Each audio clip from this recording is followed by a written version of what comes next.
Una bendición para todos y cada uno de ustedes. Realmente este es un nuevo año en el cual arrancamos ciertamente con mucha esperanza, porque nosotros, los que hemos puesto nuestra confianza en Cristo, sabemos que tenemos en nuestro espíritu todo lo que necesitamos para poder caminar durante todo este año en cada una de las situaciones, circunstancias, eventos que tengamos que experimentar y vivir. Nosotros evidentemente no estamos desamparados y no estamos de alguna manera esperando, ¿verdad?, que al estilo del mundo las cosas de alguna manera se nos vayan resolviendo, sino que estamos nosotros esperando en nuestro Señor y Salvador Jesucristo, quien es efectivamente el que nos ha dado ya todo lo que usted y yo necesitamos para poder cosechar en este año. Es decir, la realidad no es lo que nos falte, ¿verdad? Lo que vemos, sino es lo que ya hemos recibido en nuestro Señor Jesucristo. Y lo que hemos recibido en Cristo es absolutamente todas las cosas. El Señor nos dice que si nuestro Padre maravilloso no escatimó ni aún a su propio Hijo por nosotros, sabiendo que somos pecadores, sino que lo entregó por todos nosotros, ¿cómo juntamente con Él no nos dará todas las demás cosas? Y este nos dará tiene que ver con ya un hecho absolutamente claro, no es algo que esté en el futuro, es algo que claramente, ¿verdad?, confirma el apóstol cuando dice, si ya Dios nos dio a Cristo, juntamente con Él nos dio todas las demás cosas. Cuando yo vendo una casa, ¿verdad?, amoblada, o vendo una casa con todo lo que está dentro, pues yo vendo la casa con todas las demás cosas que están dentro. Y solamente para manejar la analogía, cuando el Señor nos entregó su casa maravillosa, que es Cristo, juntamente con Él nos entregó todas las demás cosas que son de Cristo. De ahí que nosotros, en nuestra unión con Cristo, lo que tenemos que hacer básicamente es cosechar todo aquello que efectivamente el Señor ya ha previsto y ha provisto para todos y cada uno de nosotros. Así que esta es la esperanza que debemos tener en nuestro corazón. No podemos arrancar el año con desesperanza, no podemos arrancar el año con escasez, no podemos arrancar el año simple y sencillamente poniendo nuestra mirada en aquellas cosas que entendemos de nuestra carne nos hacen falta. Hermanos, en el Espíritu tenemos todo lo que usted y yo necesitamos definitivamente. No hay ninguna posibilidad de error, porque quien ha prometido todo esto es fiel, es Dios mismo para usted y para mí. Y en esas circunstancias, usted y yo, lo que tenemos que hacer simple y sencillamente es no olvidarnos de algo primordial en este año, que es que nosotros tenemos acceso a la gracia de Dios por medio de Jesucristo. La fe de Cristo en nosotros es fundamental para que nosotros podamos efectivamente hacer nuestras todas las promesas de Dios. Y todas las promesas de Dios para nosotros ya están empaquetadas en nuestra unión con Cristo. De tal manera de que nosotros no esperamos que Dios cumpla sus promesas para con nosotros. Muchas veces en nuestra antigua manera de pensar, nosotros decíamos, yo estoy esperando que Dios cumpla estas promesas que me ha hecho en la Escritura. Eso es un error, porque el Señor ya cumplió todas las promesas que nos ha hecho una Escritura en Cristo Jesús. Por eso dice la Escritura que todas las promesas de Dios son en Él, o sea, en su Hijo, son en Él sí y en Él amén. Es decir, si estamos en Cristo, definitivamente las promesas de Dios ya las tenemos. Ahora, otra cosa es que efectivamente nos apropiemos de las promesas de Dios. Y justamente para eso es la fe que el Señor nos dio, la fe de Cristo. Porque la fe del hombre, el creer del hombre natural no alcanza para poder hacer nuestro lo que efectivamente ya nos corresponde. Porque la carne y la sangre no heredarán el reino de Dios. Las promesas de Dios para nosotros no son para nuestra carne, ¿verdad? Las promesas de Dios para nosotros son para que efectivamente nosotros las tomemos en el Espíritu. Son promesas espirituales que por supuesto van a tener una connotación a nivel del alma, a nivel del cuerpo, ¿verdad? A nivel de las cosas materiales, porque de su plenitud tomamos todos, dice la Escritura, y gracia sobre gracia. Y es por esto que estamos absolutamente seguros que a pesar de que nosotros en este mundo tenemos necesidades, sabemos que esas necesidades, por más que sean suplidas, ¿verdad? En algún momento se van a acabar, porque son inseguras. Las riquezas de este mundo son inseguras. Las seguridades que nos dan las riquezas de este mundo son inseguras. Todo aquel, ¿verdad?, que se sienta seguro sobre la base de lo que tiene, está cometiendo un grave error, porque nada trajimos a este mundo y nada nos vamos a llevar. Nuestra fe y nuestra confianza está puesta en nuestro Señor y Salvador Jesucristo, que es la vida que Él colocó dentro de todos y cada uno de nosotros, y esa vida sí que nos vamos a poder llevar, es lo único que nos vamos a poder llevar, porque esa vida ya ha sido colocada en nosotros. Y el Señor Jesucristo dijo: yo soy la resurrección y la vida, ¿verdad? Aquel que aunque esté muerto, pero crea en mí, vivirá. ¿Qué significa aquello? Que cuando Cristo ya está en nosotros, la vida está en nosotros, y esa vida indestructible nunca la vamos a poder perder. Y la muerte de nuestro cuerpo no es más que el entrar, efectivamente, ¿verdad?, en contacto directo con esa vida maravillosa, en la cual ya no tendremos del velo de la carne que no nos permite ver las cosas que son del Espíritu, pero ahora sin el velo de la carne vamos a poder ciertamente ver y mirar a Cristo maravillosamente como se debe. Así que, mis hermanos, en este nuevo año arrancamos nosotros, ¿verdad?, a una nueva jornada con esperanza, sabiendo que Cristo está morando en nosotros, sabiendo que el Señor nos tomó en cuenta desde antes de la fundación del mundo. Este es un año más para nosotros, pero sin embargo es un año en el que nosotros podemos consolidar nuestra fe, podemos consolidar nuestra relación con Cristo y podemos crecer, ¿verdad?, hasta la estatura de su plenitud. No olvidemos que cada día que pasa es la oportunidad que tenemos nosotros para poder ver a Cristo. Ciertamente las luchas, las dificultades, las pruebas, las tentaciones, ¿verdad?, y todas las circunstancias que nosotros vivimos en este mundo carnal, vamos a tener que seguir padeciendo. Pero sin embargo, el Señor Jesucristo ha puesto en nosotros su espíritu para que por él nosotros hagamos morir las obras de la carne. Fíjate, las obras de la carne tienen que morir. Las obras de la carne nuestra tienen que desaparecer. Las obras de la carne, ¿verdad?, no tienen que seguir en nosotros haciendo su trabajo, porque las obras de la carne efectivamente son muerte para todos y cada uno de nosotros, pero sin embargo, la vida que nos viene por el Espíritu es vida y paz para todos aquellos que estamos de alguna manera perseverando en el camino de la verdad. No olvidemos, ¿verdad?, este versículo maravilloso en el cual el Señor nos dice que tú guardarás en completa paz. Y eso es lo que queremos nosotros para este año. Tú guardarás en completa paz a aquel cuyo pensamiento en ti persevere.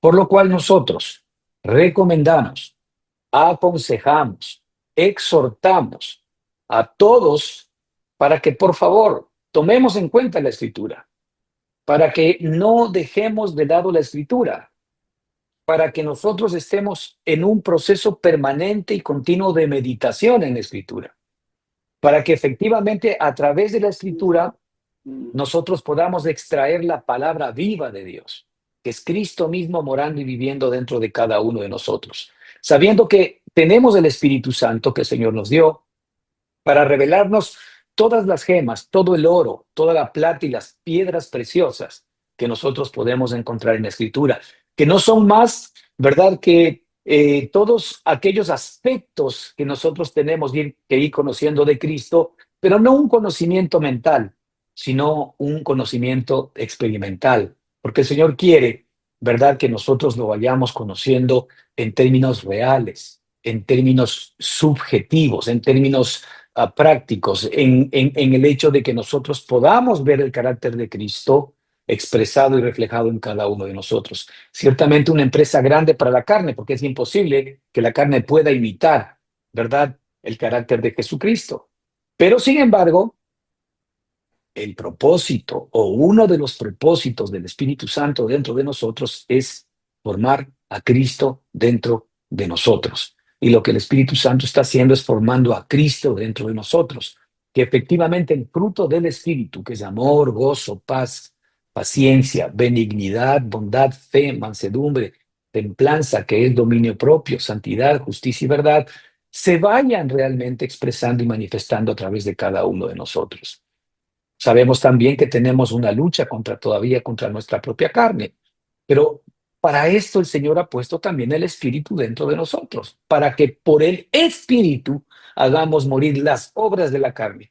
Tengamos cuidado con creer que la carne es capaz de echar fuera la carne. La carne nunca va a echar fuera a la carne. La carne se opone a morir, pero sin embargo el Espíritu nos ha sido dado para que efectivamente nosotros podamos desechar las obras de la carne.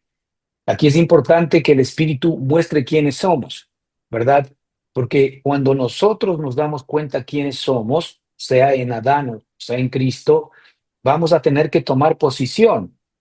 Nosotros sabemos que en Adán somos personas que efectivamente estamos bajo condenación, pero sin embargo en Cristo es totalmente distinto. Estamos, ¿verdad?, bajo gracia, estamos bajo justicia. Estamos bajo el buen ojo y bajo la buena voluntad de Dios. ¿Por qué? Porque en Cristo Jesús nosotros somos redimidos, en Cristo Jesús y por Cristo Jesús nosotros somos justificados, ¿verdad? Y ahora que el Señor murió por nosotros en la cruz del Calvario y nos dio salvación eterna por su sacrificio a nuestro favor, por pagar todos nuestros pecados, nuestros males, ¿verdad? Todas nuestras rebeliones contra nuestro Padre.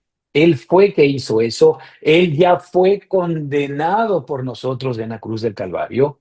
Él recibió la pena de muerte que usted y yo debíamos haber recibido, pero sin embargo la Escritura nos dice que también nosotros morimos juntamente con Él. O sea que la muerte de Cristo no fue una muerte sustitutiva solamente, lo cual es correcto, porque Él nos sustituyó a nosotros, ¿verdad? Para el recibir los pecados que a nosotros efectivamente que se nos demandaba, sino que es una muerte inclusiva.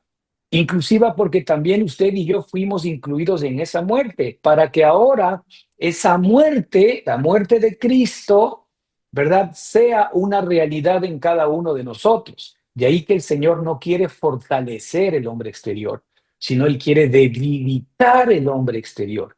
Lo que el Señor quiere es fortalecer el hombre interior. Esto es lo que el apóstol nos muestra, que nuestro hombre interior se ha fortalecido con poder. El poder es interior, el poder no es exterior. Cuando soy débil, entonces soy fuerte, nos dice el apóstol Pablo. Y claro, a la carne no le gusta la debilidad. A nosotros no nos gusta pasar por situaciones de escasez, por situaciones de estrés, por situaciones de prueba.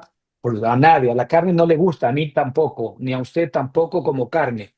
Pero sin embargo, ¿verdad? El Espíritu es, ¿verdad?, el que nos da vida y es el que efectivamente puede hacer morir, ¿no es cierto?, las obras de la carne, y el Espíritu nos ha sido dado para poder combatir la escasez, la dificultad, la lucha y el problema. No olvidemos que el Señor nos confirmó que en el mundo hallaremos aflicción. Y lamentablemente tengo que decirles que en este año seguramente vamos a hallar aflicciones. Es parte de lo que el propio Señor nos comentó, es parte de estar en el mundo, es parte de esta circunstancia de muerte que todavía de alguna manera seguimos experimentando mientras estemos en esta carne. Pero descuidad, dijo el Señor, yo he vencido al mundo. Ahora, esto funciona como el apóstol Pablo en un momento determinado dijo, porque ya no vivo yo, mas Cristo vive en mí. Claro, cuando Cristo vive en mí, entonces Él vence al mundo. Cuando Cristo vive en mí, vence las circunstancias que yo tengo que enfrentar. Cuando Cristo está en mí, vence el dolor, la tristeza, la pobreza, la escasez. También cuando Cristo está en mí, vence la abundancia, porque la abundancia también para nosotros es una prueba. A veces la abundancia, aun cuando es muy suave y dulce, ¿verdad?, puede ser una prueba mucho más complicada que una situación de escasez o de extrema tribulación, porque normalmente en esas circunstancias de escasez, de extrema tribulación, de prueba, ¿verdad?, nosotros naturalmente buscamos la ayuda del Padre.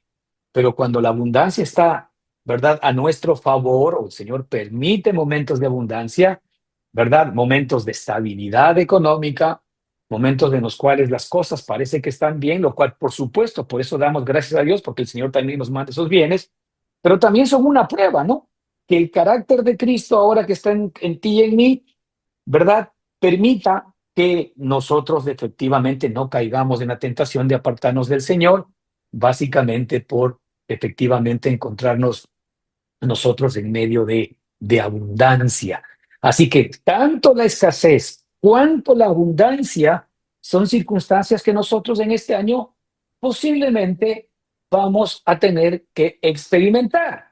Pero como decía el propio apóstol Pablo, ¿verdad? Sea que tenga mucho o que no tenga nada, ¿verdad? A todo estoy enseñado. El Espíritu Santo efectivamente nos da a nosotros el equilibrio necesario para que sea, ¿verdad?, en abundancia o sea en escasez, nosotros sigamos manteniendo la ecuanimidad, sigamos manteniendo el dominio propio y la capacidad para poder seguir mirando a nuestro Señor y Salvador Jesucristo y dando gracias, sea por la prueba de escasez, y dando gracias sea por la prueba de abundancia. Así que yo no sé cuál sea tu circunstancia y cómo te agarró el año en este arranque, pues que tú y yo tenemos que dar gracias a nuestro Dios por las pruebas, por las luchas y por las dificultades, y también por los momentos ciertamente de abundancia y de regocijo. En el libro de Hebreos, capítulo 5, queremos hoy sacar algún extracto importante, ¿verdad? Hebreos viene hablando en los capítulos anteriores, de los cuales hemos estado hablando algo también en las semanas pasadas, sobre cómo el Señor nos habla y sobre cómo efectivamente la persona que escribe este libro, como hemos dicho, el libro de Hebreos se imputa al apóstol Pablo, pero otros no, aparentemente la forma literaria, como suele el apóstol Pablo presentarse en todas sus cartas, siempre, ¿verdad? Él pone nombre, apellido y remitente. En este caso, pues no existe eso, así que no se sabe si es el apóstol Pablo, ¿verdad? El que escribió o no. Evidentemente el que escribió es una persona inspirada por el Señor, un erudito, ¿verdad? Y que tenía clarísima cuál era la figura del pueblo judío, porque esto fue escrito a los hebreos, al pueblo hebreo, ¿verdad? Este libro, y efectivamente era para todos aquellos judíos que se habían convertido al cristianismo, pero que todavía arrastraba una cierta cultura de todo lo que significaba la religión judía, todo lo que significaba la Torá o la ley, ¿verdad? Que es todo el compendio de libros, los 5 libros, ¿verdad? Que llamamos el Pentateuco, esa es la Torá. Y la Torá, ¿verdad? Que obviamente para nosotros es parte del Antiguo Testamento, era ciertamente su decálogo para agradar a Dios. Era el cumplir la Torá. El otro día escuchaba que más o menos, para que usted tenga una idea, hay más de 614 o 619 leyes. No solamente son los 10 mandamientos que usted y yo conocemos. De esos 10 mandamientos se desprenden 619 leyes posteriores que tenían que cumplir ciertamente el pueblo judío. Ahora, ese pueblo, al haber nacido en esa cultura, evidentemente ellos veían en la escritura, ¿verdad? Una forma de agradar a Dios. El pacto al cual ellos estaban sometidos era un pacto en el cual tenían que cumplir esos 619 mandamientos, lo cual, por supuesto, ¿verdad? Era imposible para la carne. Y el Señor Jesucristo resumió, ¿verdad?, el cumplimiento de todos los mandamientos solamente en 2. Y dijo: amarás al Señor tu Dios con todo tu corazón, con toda tu alma y con todas tus fuerzas, y a tu prójimo como a ti mismo. Este es verdaderamente el cumplimiento de todos los demás mandamientos. Pero claro, el cumplir los 2 primeros mandamientos no está reservado para el hombre natural, no está reservado para usted y para mí, no está reservado para el religioso, no estaba reservado para el pueblo de Israel, porque eran incapaces de poder cumplir esos 2 mandamientos y por ende eran incapaces de cumplir los demás mandamientos. Hacían su mejor esfuerzo, aprendían mucho de la escritura, habían momentos en que efectivamente ellos encontraban una cierta paz y tranquilidad y perdón de sus pecados a través del sacrificio de los animales, a través de las ofrendas, pero esto ellos tenían que repetirlo permanente y continuamente porque nuevamente venía la conciencia de pecado a su mente y a su corazón. ¿Por qué? Porque el hombre natural normalmente siempre está pecando. Eso nos pasa todavía ahora a nosotros. Es decir, más allá que nosotros le pidamos perdón al Señor por nuestros pecados, ¿verdad? Sin embargo, vuelve otra vez la burra al trigo, como se dice normalmente en el argot. Otra vez volvemos a delinquir, otra vez volvemos a equivocarnos, otra vez volvemos a ser tentados, otra vez volvemos a pecar, ¿verdad? Y otra vez pedimos perdón y así estamos en este círculo vicioso del cual no podemos salir. Y esto es lo que justamente hizo el Señor Jesucristo, ¿verdad? El Señor Jesucristo vino para romper este círculo vicioso y meternos a nosotros en un círculo virtuoso que tenía que ver directamente con el hecho de que Él es el sacrificio único, ¿verdad? Que el Padre mismo se ofreció a sí mismo, ¿verdad? Para que todo aquel que crea en Cristo Jesús, sus pecados le sean perdonados para siempre. Ya no necesitamos nosotros más sacrificios, ya no necesitamos más ofrendas, porque todo el resumen de los sacrificios, de las ofrendas, ¿verdad? Que habían en el Antiguo Testamento, todos absolutamente se empaquetaron en la persona de Jesucristo. Y Jesucristo, nuestro Señor y Salvador, es el resumen de todos los sacrificios, de todas las ofrendas que los hombres alguna vez jamás podían hacer. Así que ahora tenemos nosotros en Cristo todo lo que necesitamos. Por eso es que ahora nos acercamos por Cristo a relacionarnos con nuestro Padre. No nos acercamos por nosotros mismos, porque el Señor Jesucristo murió por nuestros pecados para darnos salvación eterna, pero ahora el Señor Jesucristo vive para que nosotros disfrutemos de la vida del Señor. Y ese es el punto más complicado para usted y para mí. Porque muchos nos quedamos con la primera parte respecto de que efectivamente nosotros ya somos salvos. Sí, lo somos por la gracia y por la obra maravillosa de nuestro Señor y Salvador Jesucristo. Somos efectivamente salvos. Nosotros, el momento en que nos vayamos de este mundo, ¿verdad? Por la obra maravillosa de Cristo tenemos salvación eterna. Pero la salvación eterna es parte de la ecuación, porque realmente lo que importa de la salvación eterna es la vida que emerge de esa salvación.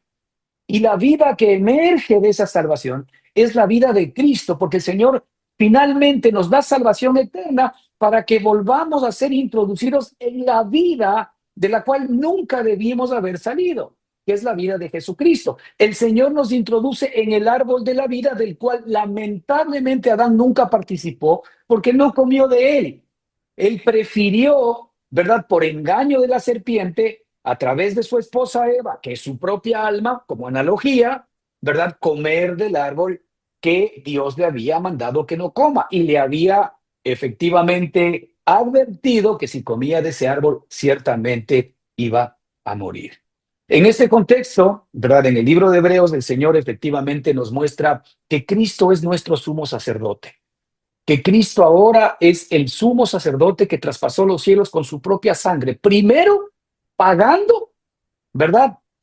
Con su propia sangre, con su propio sacrificio, con su propio sufrimiento, con su propio dolor, todos y cada uno de nuestros pecados. Así que gracias al Señor, porque arrancamos un año sabiendo que efectivamente somos redimidos por nuestro Padre Celestial. Pero, ¿qué nos resta a nosotros? Porque eso es algo que el Señor ya nos regaló. Ahora lo que nos resta es vivir por su vida. La Escritura nos dice, ¿verdad?, que ahora nosotros somos salvos por su vida. Y esto tiene que ver ciertamente con la liberación de nuestra alma, con la salvación de nuestra alma. La salvación en nuestra alma no está completa.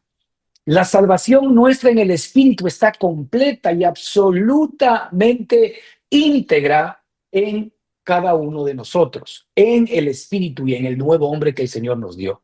Pero esa salvación íntegra, esa salvación absoluta, esa salvación consumada para todos y cada uno de nosotros, si no se traduce en un beneficio real ahora, ¿verdad? que es en donde el Señor ya ha querido mostrarse misericordioso para con todos y cada uno de nosotros, ¿verdad?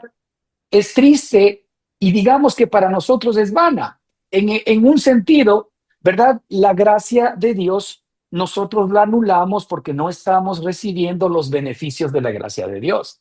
No tenemos que esperar un futuro para recibir los beneficios de la gracia de Dios. No tenemos nosotros que esperar, ¿verdad? A cuando nos muramos para irnos al cielo. Ese es un evangelio, aun cuando real, pero demasiado pobre para lo que el Señor quiere hacer contigo ahora en este tiempo.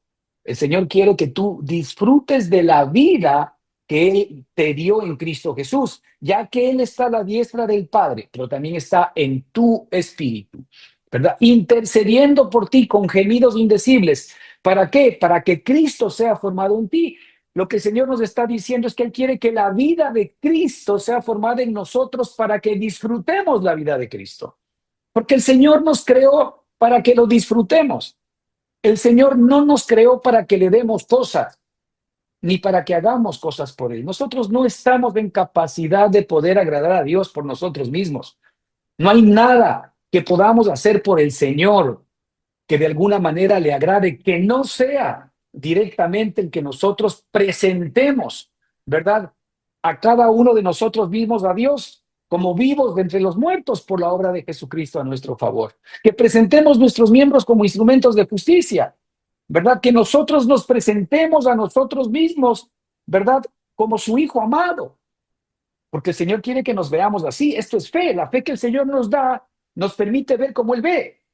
Realmente podemos decir que la fe de Cristo son los ojos espirituales que el Señor nos da para que podamos ver como Él ve, para que podamos de alguna manera nosotros recibir las revelaciones del Señor y efectivamente ir introduciendo esto en nuestro espíritu. Ahora es necesario que la salvación que el Señor nos da, ¿verdad?, sea ciertamente notificada a nuestra alma por el Espíritu. Y ahí es donde estamos en esta lucha permanente y continua. Así que en este contexto, el apóstol, quien escribe esta carta, ¿verdad?, a los hebreos, habla de que hay mucho que hablar de estos temas. Hay mucho que hablar sobre el sacerdocio de Cristo.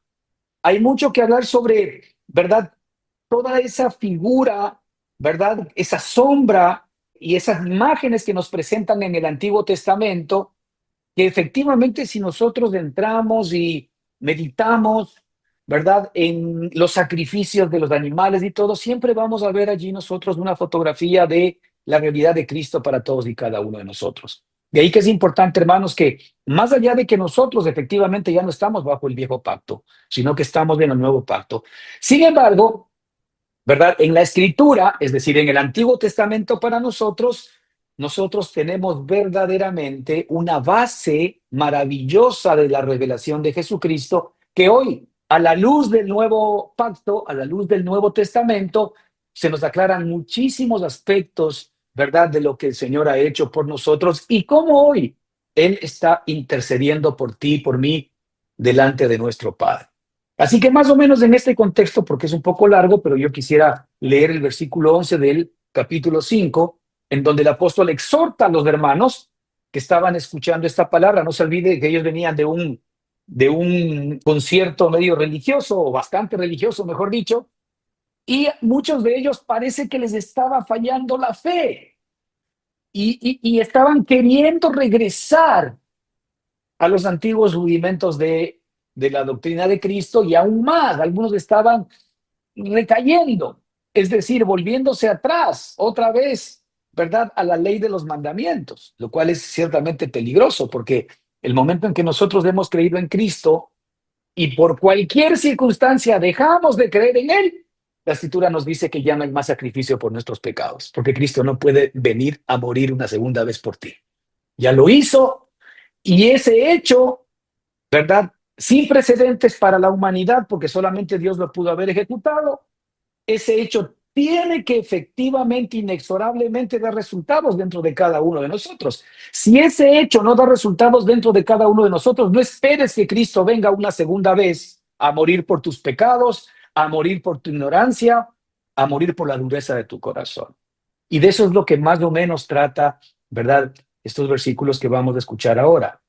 Dice, acerca de esto tenemos mucho que decir, hablando de efectivamente el sacerdocio de Jesucristo, de acuerdo con el orden de Melquisedec, que es un orden que venía desde la eternidad, porque Melquisedec es un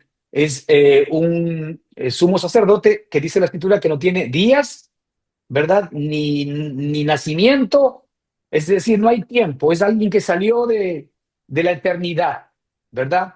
Y ese es un orden especial que la escritura llama el orden de Melquisedec, ¿verdad? Que era un orden especial sobre el cual nuestro Señor y Salvador Jesucristo fue llamado.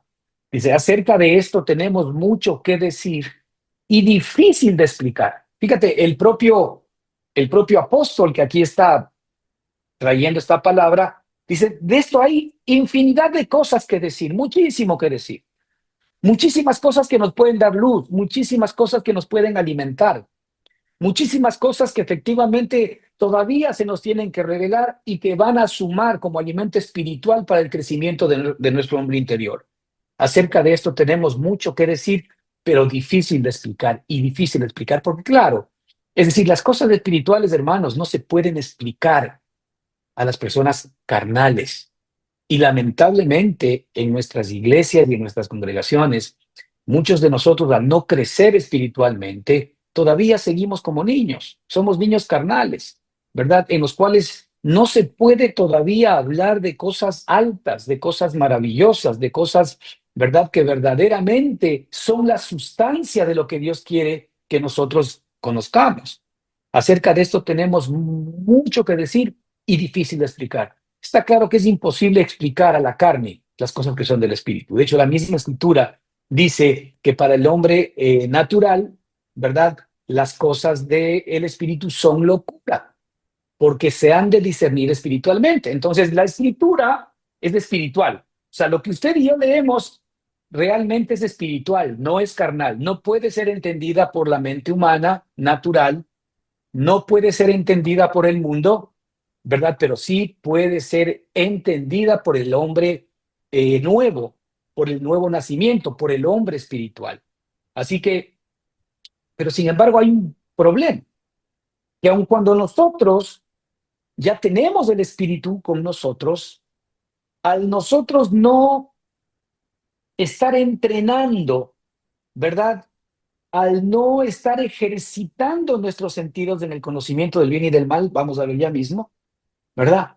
Ciertamente se hace difícil de explicar ciertas cosas porque no estamos preparados para escuchar y para recibir estas cosas altas que el Señor tiene para todos y cada uno de nosotros.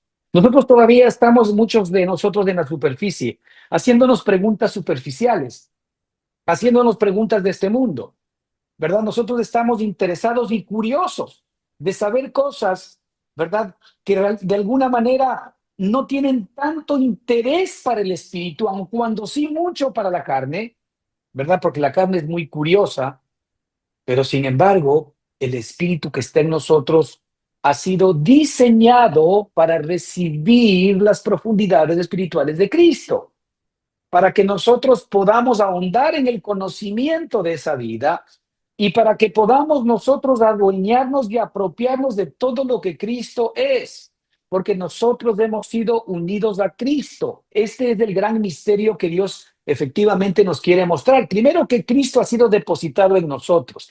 Ahora existe la justificación legal divina, ¿verdad? En la corte celestial de Dios, que efectivamente eh, ha fallado a nuestro favor para que efectivamente nosotros ahora tengamos la capacidad de poder ser unidos a Cristo. Esto es una obra de Dios. El Señor permitió a través de la propia obra de su amado Hijo el que tú y yo hoy podamos ser unidos a Cristo por medio de la fe. Nosotros necesitamos, debemos permanente y continuamente, ¿verdad? Por medio de la fe hacer nuestro todo lo que Cristo es. Y otra vez, no es la fe humana, no es el simplemente creer. El problema es que el hombre humano, el hombre natural, ¿en qué cree? El hombre natural cree en que Dios me va a bendecir con este negocio que yo voy a emprender. El hombre natural cree que Dios me va a sanar de este pie que ya no lo soporto porque me duele todo el día, que Dios va a hacer esto y va a hacer el otro por mí. Es decir, nuestra fe natural normalmente es utilizada para intentar siempre quebrarle el brazo a Dios, para que Él haga lo que yo quiero y lo que yo creo que efectivamente me conviene. Ahí es que nosotros nos podemos dar cuenta de nuestra fe natural, que es un creer carnal, pero la fe de Cristo ve a Cristo. La fe de Cristo ve un hecho consumado. La fe de Cristo ve que ya el Señor hizo todas las cosas en Cristo Jesús. La fe de Cristo ve que en nuestra unión con Cristo, nosotros tenemos todas las respuestas a nuestras preguntas. La fe de Cristo ve que en la medida en que nosotros estamos unidos a Él, entonces efectivamente vamos a poder recibir sus beneficios. El Señor mismo lo dijo cuando estuvo en esta tierra, porque fuera de mí o separados de mí, nada podéis hacer. Es decir, nosotros, ¿verdad? En esta relación con nuestro Señor Jesucristo tenemos que menguar para que Él crezca. Y el menguar es tenemos que morir. Entiéndalo así, nosotros tenemos que morir para que Él viva. Él ya vive en nosotros, pero nosotros tenemos que morir para que Él viva. El problema es que nosotros, como estamos vivos, nos convertimos en una pared que nosotros mismos, ¿verdad? Permitimos que se levante para no ver la gloria de Dios en nosotros. Por eso es que nosotros tenemos que menguar para que Él crezca. Ahora, esto no es algo que yo hago. Esto hace el Espíritu cuando yo comienzo efectivamente a ejercitar mis sentidos en el discernimiento del bien y del mal, conforme al versículo 14 que estamos leyendo acá de Hebreos capítulo 5. Así que Hebreos capítulo 5, 11, lo primero que nos dice es que hay todavía muchísimo que nosotros tenemos que aprender, todavía somos niños espirituales, pero aquí dice algo importante que creo que debemos tomar en cuenta para este año. Por cuanto os habéis hecho, yo quiero que nosotros escuchemos esta palabra, por cuanto os habéis hecho, otra vez que redunde, os habéis hecho, o sea, es algo que nosotros mismos generamos, porque os habéis hecho tardos para oír. Es decir, nosotros tenemos la capacidad en nosotros de generar sordera espiritual, porque os habéis hecho. Es decir, hay algo en nuestra actitud diaria, hay algo en nuestras decisiones diarias, hay algo en nuestro caminar diario, hay algo en nuestro pensar diario, ¿verdad? Que efectivamente nos hace tardos para oír, nos hace sordos de espirituales. No es que no oigamos absolutamente. Yo tengo un perrito pues ya medio viejito, que ya técnicamente no escucha. Ahora, no es que no escucha nada. Yo para que me pueda escuchar tengo que hacer ciertos sonidos y ciertos movimientos para que me regrese a ver. Porque si le hablo normalmente no escucha nada, no entiende, ya sus oídos efectivamente se han gastado. En el mundo espiritual más o menos nos puede pasar lo mismo. No porque se gasten los oídos espirituales, sino en nuestro caso es porque los oídos espirituales no los estamos ejercitando y normalmente los oídos de la carne los tenemos muy abiertos, así como los ojos de la carne. Los deseos de los ojos, los deseos de la carne y la vanagloria de la vida. Eso tenemos totalmente abierto. Cuando nosotros estamos poniendo nuestra mirada en lo que no es Cristo, como decía el propio apóstol Pablo, porque todos buscan lo suyo propio y no lo que es de Cristo. Ok, ¿qué es buscar lo nuestro propio? Tener puesta nuestra mirada en nuestras necesidades, en nuestros deseos, ¿verdad? En nuestros propios sentimientos, en nuestra propia manera de pensar, en nuestras cosas, en lo que a mí me agrada, ¿verdad? En todo aquello que tiene afecto para mí. Ahora, ¿está mal poner la mirada ahí? No, pero sin embargo, nosotros sabemos que todo eso proviene del Señor. Por eso es que la mirada nuestra tiene que estar puesta en Cristo. Porque todo eso proviene del Señor. Porque en algún momento el Señor nos lo puede demandar como a Abraham. Abraham, entrégame tu hijo único al que amas. Wow. Abraham, entrégame eso que tú amas. Yo te lo di, pero ahora devuélvemelo. Eso es mío. ¿Estaríamos nosotros dispuestos realmente como Abraham a devolverle lo que él nos ha pedido? Por eso es que nosotros no podemos dejar que se nos pegue nada al corazón, hermanos. ¿Por qué? Porque nuestra carne normalmente, ¿verdad?, tiene apegos a las cosas, a las circunstancias, a las situaciones que no son Cristo. Son como aquel papelito que hablábamos la semana pasada que antes existía en los pueblos rurales, en donde se pegan las moscas.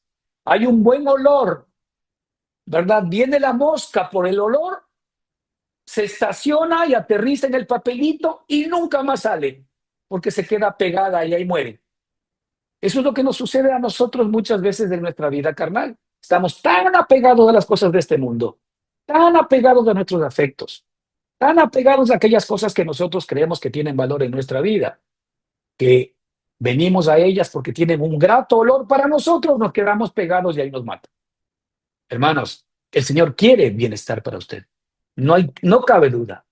El Señor quiere que efectivamente usted, ¿verdad?, reciba momentos de abundancia, momentos de, de, de tranquilidad, de seguridad. Por supuesto que el Señor quiere eso, pero lo que no podemos hacer es creer que ese es definitivamente el fin para el cual el Señor nos trajo. No, porque en el mundo hallaremos la aflicción, y como dijo la palabra en misma, descuidad, porque yo he vencido al mundo. Es decir, el Señor tiene que vencer el mundo.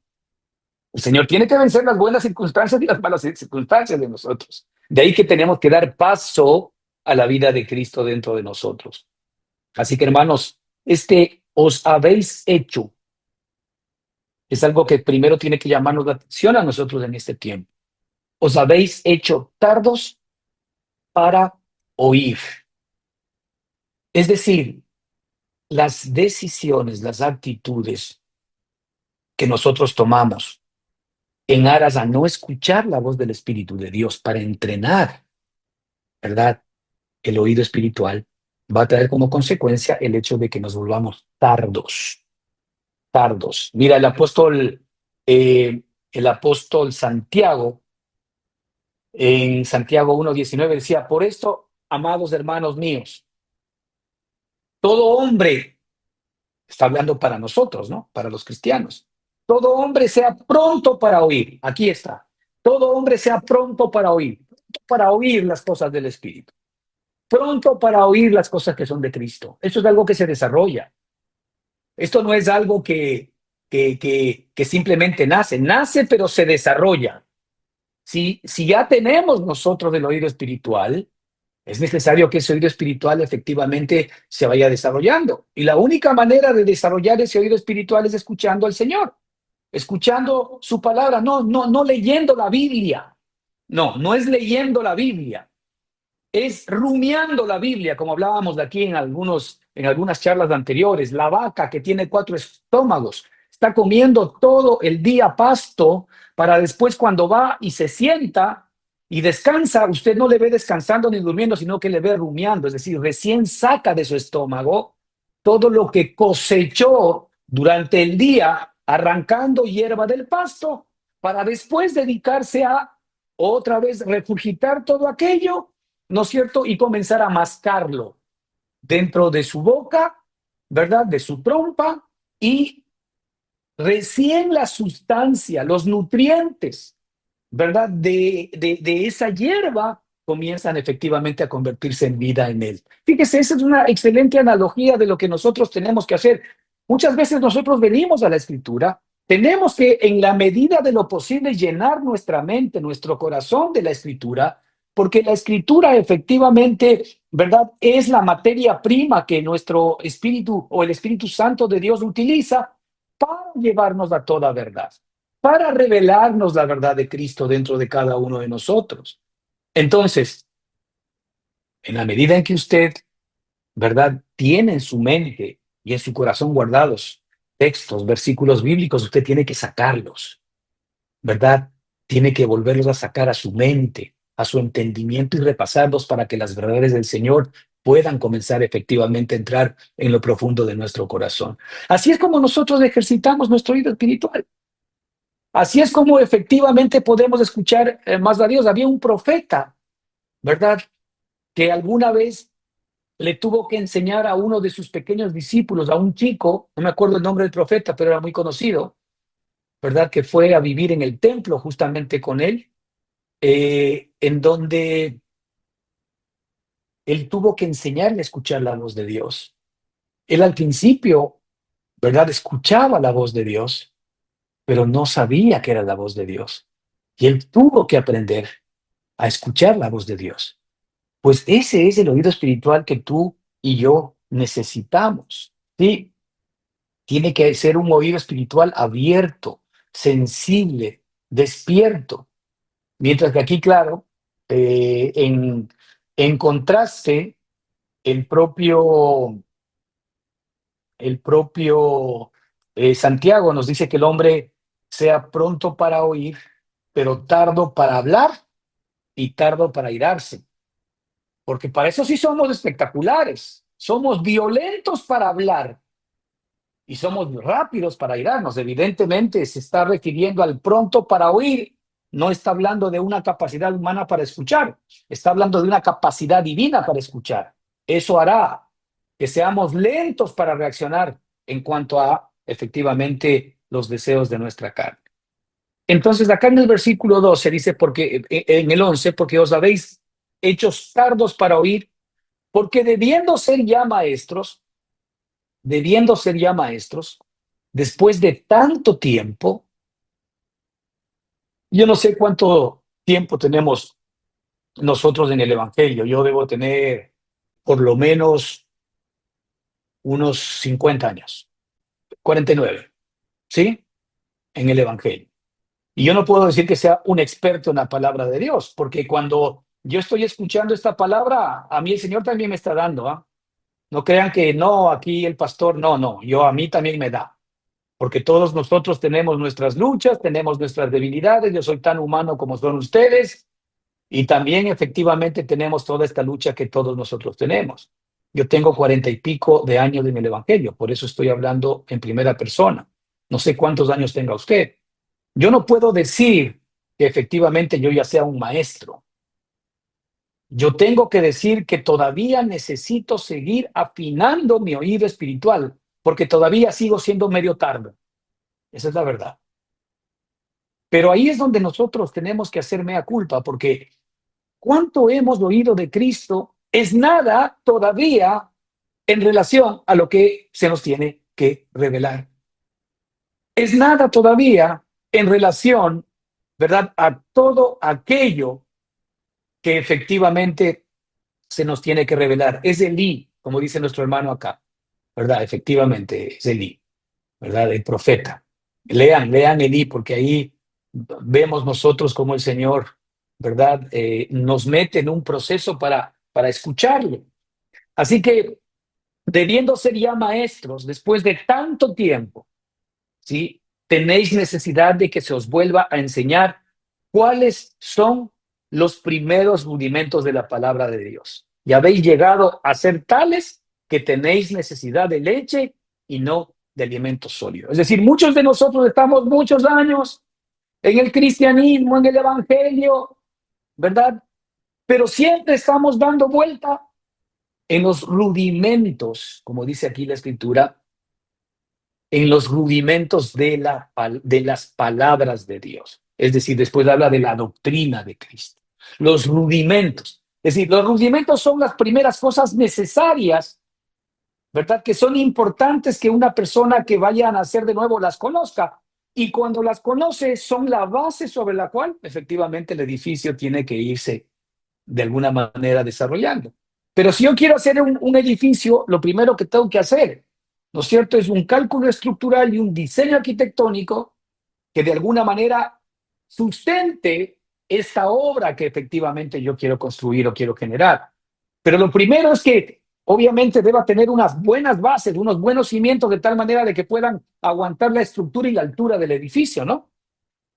Ahora, sería loco de mi parte el que efectivamente yo arranque poniendo los cimientos y después todo el tiempo siga insistiendo y siga trabajando en los cimientos y no ponga ni uno, ni dos, ni tres, ni cuatro, ni cinco, ni 10 pisos. Dirían que estoy loco. Pues en la vida espiritual nos pasa exactamente lo mismo. Todo lo que significan rudimentos de las palabras de Dios o rudimentos de las doctrinas, si son una base para nuestro espíritu, por supuesto, cuando inclusive están bien fundamentadas. Y a propósito, el Señor dijo que no hay ningún otro fundamento que haya sido puesto, sino solamente el nombre de Jesucristo. Sobre el nombre de Jesucristo, sobre nuestro Señor y Salvador Jesucristo, se levanta todo el edificio. Así que si nuestro edificio se está levantando sobre que yo soy católico, sobre que yo soy evangélico, sobre que yo soy cualquier cosa, pues usted ya está cometiendo un error, porque usted está haciendo división y usted no se está fundamentando en Cristo, sino en la doctrina, ¿verdad?, a la cual su denominación pertenece. Nuestra base segura, nuestra roca sobre la cual la casa debe ser construida, es nuestro Señor y Salvador Jesucristo. Entonces, la Escritura nos dice que lamentablemente hay muchos que en lugar de recibir un alimento sólido que nos permita seguir creciendo, ¿verdad?, en el disfrute de la vida de Cristo, porque eso es lo que el Señor quiere. El Señor no quiere que solamente tú y yo nos conformemos que, muy bien, cuando me vaya de este mundo soy salvo. Salvo, siempre salvo. Amén. Sí, pero ¿y en esta vida? La verdad que en esta vida, hermanos, el Señor nos ha puesto y todavía nos da un año más de vida en el cuerpo para que nosotros podamos ser instrumentos de Él mientras estamos en esta carne, para que nuestras manos, nuestros pies, nuestra cabeza, nuestro cuerpo, todo nuestro ser exprese y manifieste la vida de Jesucristo.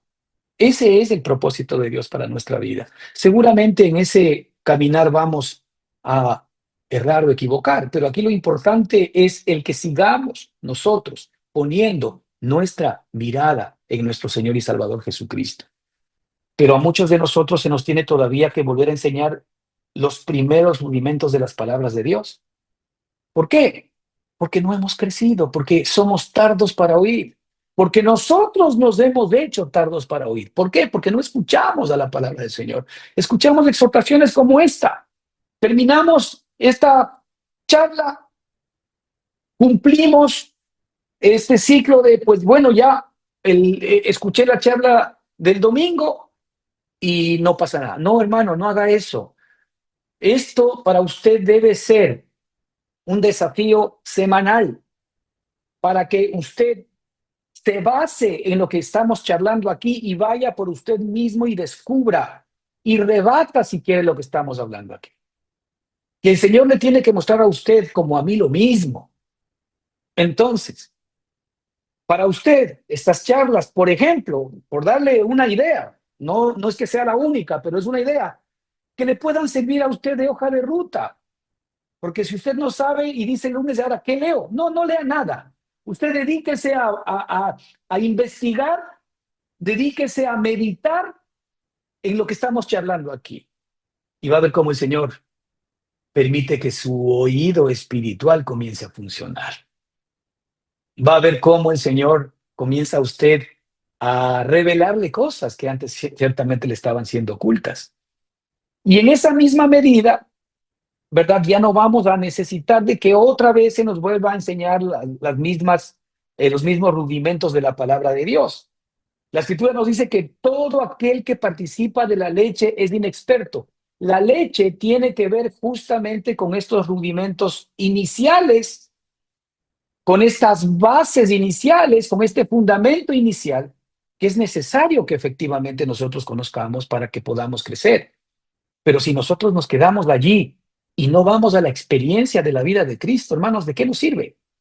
¿De qué le sirve a usted, verdad? Si yo soy su chef, si yo soy un maestro culinario y le enseño a usted a cocinar y le doy la receta y además le enseño la fotografía, ¿de qué le sirve a usted si usted no prueba, si usted no come, Si usted no gusta de lo que yo he hecho, ¿le sirve de algo? Usted no va a saber si lo que yo hice de rico es feo. No tiene su propia experiencia.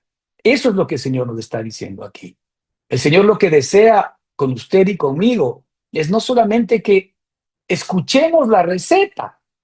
Muchos de nosotros aquí en estas charlas o en nuestra relación de muchos años con el Señor, lo que hacemos es escuchar recetas todos los domingos. Y ahora que tenemos pues muchísimos canales de YouTube, escuchamos la receta del pastor tal, escuchamos la receta del pastor cual, escuchamos la receta del hermano tal, escuchamos la receta del hermano cual.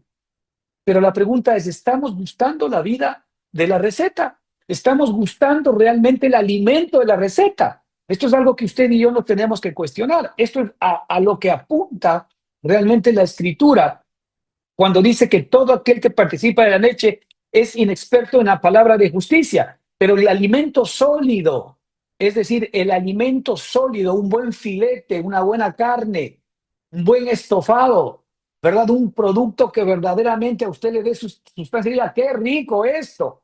Sí, el alimento sólido es para los que han alcanzado madurez. Y fíjese que la madurez tiene que ver directamente con el oído espiritual. La madurez está directamente alineada con cuánto yo estoy escuchando la verdad de la palabra del Señor. No cuántos sermones estoy escuchando, no a cuántos hermanos estoy escuchando, sino cuánto estoy escuchando a Cristo, cuánto estoy escuchando al Espíritu Santo para que yo pueda fijarme, asirme, para que yo pueda realmente empoderarme de la vida de Jesucristo, que es lo que el Señor quiere, para que yo ya no viva por mi propia vida, sino para la vida de Él. Pero el alimento sólido es para los que han alcanzado madurez, mientras tanto que, en contraste, todo aquel que participa de la leche es inexperto en la palabra de justicia porque es niño. No está diciendo que no sea cristiano, no está diciendo que no haya nacido de nuevo, está diciendo que es niño. Y el niño no puede participar de los banquetes porque necesita todavía el biberón y la leche, ¿verdad? Porque es niño y porque no está en capacidad de poder disfrutar, ¿verdad? De todas estas riquezas espirituales que el Señor tiene para nosotros. Pero en cambio el alimento sólido, esa comida preparada por el chef, que es nuestro Padre Celestial, es nuestro chef espiritual, es para los que han alcanzado madurez. Y vuelvo y repito, la madurez aquí está linkeada a cuánto escucho, mi capacidad de oír al Señor. A los que han alcanzado madurez, para los que por el uso, y ahí está la recomendación, es decir, para los que por el uso tienen los sentidos ejercitados. Mire, los sentidos espirituales a los cuales aquí se está refiriendo tienen que ser ejercitados, pero si no se usan, no escuchas. Aquí está claramente definido que estos sentidos espirituales ya están en ti y en mí, pero tienen que ser usados. Tienen que ser usados para que alcancemos madurez. Tienen que ser usados para que escuchamos más. ¿Tienen que ser usados para qué? Fíjate que hay muy importante. ¿Cuál es la razón del uso de estos sentidos espirituales? Dice, tienen que ejercitarse en el discernimiento. Ahí está el punto. El discernimiento del bien y del mal. El discernimiento es la consecuencia de la madurez, el discernimiento en el conocimiento del bien y del mal. Por ejemplo, aquí, ¿qué es lo primero que tú lees en estos versículos? Ah, el bien y el mal, hacer buenas cosas y hacer malas cosas. No se está refiriendo a eso. Aquí, el discernimiento del bien y del mal es que la propia escritura nos dice que la palabra de Dios es viva y eficaz y es más cortante que toda espada de doble filo, que penetra hasta dividir el alma y el espíritu. Eso es el bien y el mal. Es decir, el Señor lo primero que hace en nosotros es dividir todo lo que es del alma y todo lo que es del espíritu. Si nosotros no entendemos esta realidad, no vamos a poder entender, ¿no es cierto?, que el alma tiene un tratamiento y el espíritu tiene otro tratamiento. Es decir, el alma tiene que ver con todo lo que es del hombre adámico mientras que el espíritu tiene que ver con todo lo que es de Cristo. Todo lo que viene del hombre adámico, todo lo que viene de la carne, es mal. Ese es el discernimiento del mal. Es decir, cada vez que yo presto atención a mi propia alma, no dejo de escuchar, ¿verdad? Mi propia mentalidad, mis propios deseos, mis propios sentimientos. Yo estoy realmente apostando y apuntando al mal. Y estoy dándole al mal, ¿verdad? Ocasión para que efectivamente pueda gobernar sobre mí. Pero sin embargo, también pasa lo mismo en contraposición con el espíritu. Cuando yo escucho al espíritu, pero para eso hay que hacer la división. ¿Quién hace la división? Nuestro Señor y Salvador Jesucristo. ¿Quién hace la división? La palabra de Dios. Una de las obras maravillosas de la escritura y de la palabra del Señor es que esta división es permanente y continua. Él nos muestra lo que es de la carne, Él nos muestra lo que es del espíritu, Él nos muestra lo que es bueno y lo que es malo. Llámese bueno todo lo que es de Cristo y malo todo lo que es de Adán. A eso se refiere la escritura. El discernimiento de entender quién soy yo, que mi alma no fue construida, no fue diseñada para depender de sí misma, para resolverse sus propios problemas, para con su sabiduría e inteligencia intentar resolver, ¿verdad?, su escasez, sus dificultades. No, el alma no fue creada para eso. El alma no fue creada para las dificultades. El alma no fue creada para el estrés. El alma no fue creada para el sufrimiento. El alma no fue creada para la prueba. El alma no fue creada para el dolor. No, para nada de eso. El alma fue creada para disfrutar todo lo que Cristo es, todo lo que Dios es. El dolor, el sufrimiento, la tristeza, la escasez, la inquietud, los problemas que tenemos nosotros de nuestra mente, emociones, voluntad, tienen que ver directamente con que separados de mí nada podéis hacer, dice el Señor. Tiene que ver con esa realidad. Estamos separados del Señor. Nada podemos hacer por nosotros mismos. No hay salida para nosotros. Eso es lo que nos está diciendo. La salida es que nosotros efectivamente nos unamos al Espíritu. Yo ya sé entonces que yo soy en mi carne todo el mal. El apóstol Pablo lo dijo así, porque yo sé que en mí, esto es de mi carne, no mora el bien. Otra manera de decirlo es, porque yo sé que en mí, eso es de mi carne, mora el mal. Así de claro, eso es discernimiento de quién soy yo. Ese es el discernimiento de quién soy yo. Cuando yo sé que en mí mora el mal, por más buenas cosas que pueda pensar, entonces sé que mi salida está en el Espíritu, porque el Espíritu me ha sido dado para otra vez traerme al diseño de nuestro Padre. Así que, hermanos, la primera exhortación, vamos a seguir con esta charla la próxima semana, que creo que es un poquito larga y hay cosas importantes todavía. Es importante, hermanos, que hoy podamos meditar en el hecho de qué estamos haciendo nosotros a la luz de os habéis hecho tardos para oír. ¿Nosotros estamos procurando esto en nuestra propia vida? O más bien, por el otro lado, estamos ejercitando nuestros sentidos en el discernimiento del bien y del mal. Que el Señor les bendiga ricamente. Pensemos en esto en esta semana. Amén.